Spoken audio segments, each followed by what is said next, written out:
Annie Fitzsimmons. I'm your Washington Realtors legal hotline lawyer. Today we're going to talk about FIRPTA, the Foreign Investment Real Property Tax Act. And we're not actually going to spend a lot of time talking about FIRPTA itself because I'm not a tax expert and I don't really know very much about FIRPTA. What I know about is how you as real estate brokers need to address the concern that FIRPTA has injected into our industry in the last few years. Now, mind you, FIRPTA has not changed substantially in the last few years, but brokers' treatment of FIRPTA has changed for the following reason. If we have, as the seller, a non-resident alien, as that term is defined by the U.S. tax code, and that person, that seller, fails to pay taxes required on the sale of the property, then the party liable for payment of those taxes is the buyer. Now, why does the U.S. tax code do that? Because, think about it for a second, if we have a non-resident alien, that means that they don't live in the United States and they're not citizens of the United States. So how is the IRS going to get jurisdiction over that person to go after the seller for collection of the taxes? Simple answer is they're not. So who in the transaction can the IRS go after if that seller doesn't pay their taxes? And the easy answer is the buyer. So that's why FIRPTA is set up to force the buyer to pay taxes that the seller fails to pay. And it puts the burden on the buyer to confirm the seller's status under the tax code before we get to the closing table. The good news is the statewide forms producer has given you the tools as the brokers in the transaction to make sure that buyers aren't wrongfully penalized for sellers' failure to pay required taxes. But you do have to know how to use the forms in order to make them effective. The key form here is Form 22E. And if you read the Northwest MLS Forms Manual, which is the forms manual that is instructive to you as users of the statewide forms, if you read the Northwest MLS Forms Manual for Form 22E, you will see that the manual indicates that Form 22E should be in every single transaction. I agree. And the form should be put into every single transaction through the listing broker. And it should be put into the transaction before we even have a buyer. Now, how do we do that?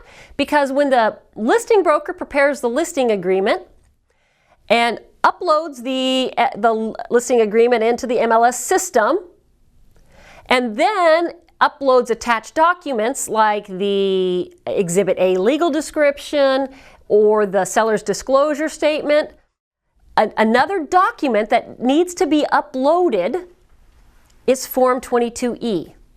And in the vast majority of transactions in Washington State, seller is going to mark the box that says that seller is not, it actually says am not because it says I am not a non-resident alien for U.S. income tax purposes.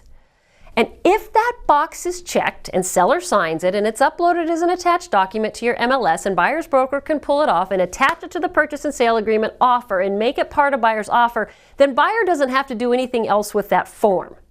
Now on Form 22E, there is a spot for seller's social security number, but underneath that blank line, it says very clearly that seller will provide the seller's social security number to escrow at closing.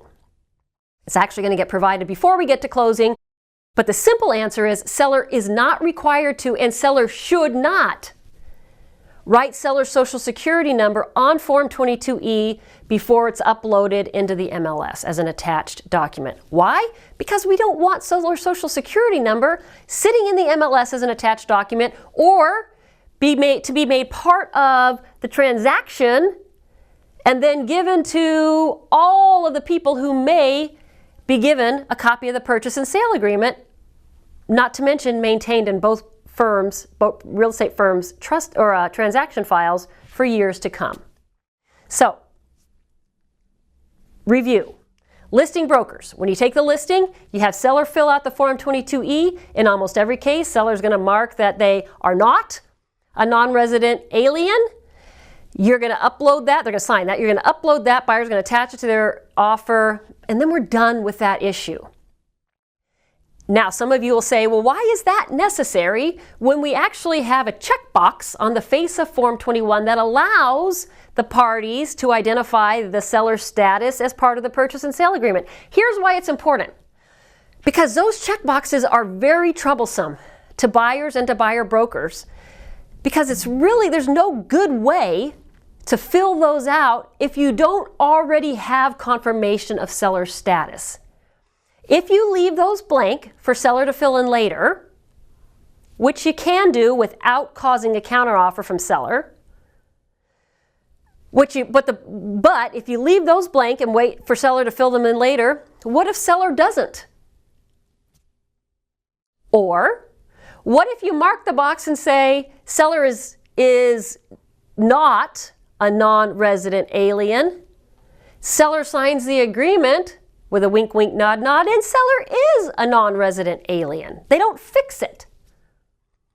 Now your buyer relies on that, closes the transaction, and could owe tens of thousands of dollars in taxes. And what do we say? We say, shame on seller, you lied. Who's the buyer going to sue? Remember the reason that buyer is the one who's liable to the IRS? And why is that? Because this seller, it's going to be almost impossible to get jurisdiction over them. So is your buyer going to be able to get jurisdiction over them because shame on seller, you lied? Maybe, but probably not. Who are they going to easily have jurisdiction over?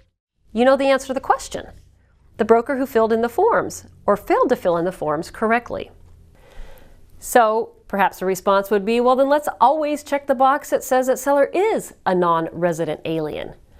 The only problem is that buyers and buyer brokers often believe that's a fairly offensive way to start the negotiation process with a seller, or with some sellers in particular. And so it's not favored in many communities across the state as a way to handle that provision. This takes us right back to what listing broker can do to make the offer from buyer as simple as possible. Listing brokers fill out Form 22E, mark the appropriate box, and have your seller sign it. Upload the document. Let me ask you, if as a listing broker you object to this somehow, let me ask you, why? What possible harm can come to your sellers? In most cases, your seller is going to mark the box that says that they are not a non-resident alien. They're not going to provide their social security number until they get to closing. And there's absolutely no harm that comes to your seller, no harm that can come to your seller from uploading that document.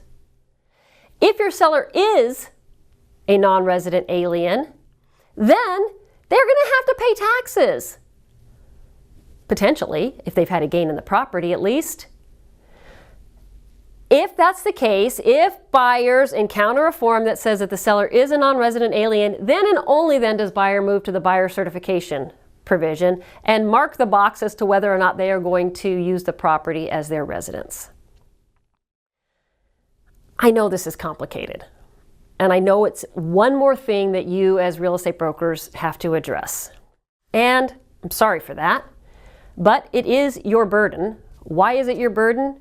Because you're held to the standard of care of a lawyer when you fill out the blanks on pre-printed standardized forms. The Congress has chosen to make this an issue with which home buyers must deal when purchasing real estate. Because you are held to the standard of care of a lawyer when you fill out the forms that enable the buyer to purchase the property, you necessarily have to know how to handle this issue properly. Form 22E should be in every transaction. It should be supplied by seller and listing broker before the buyer ever writes an offer.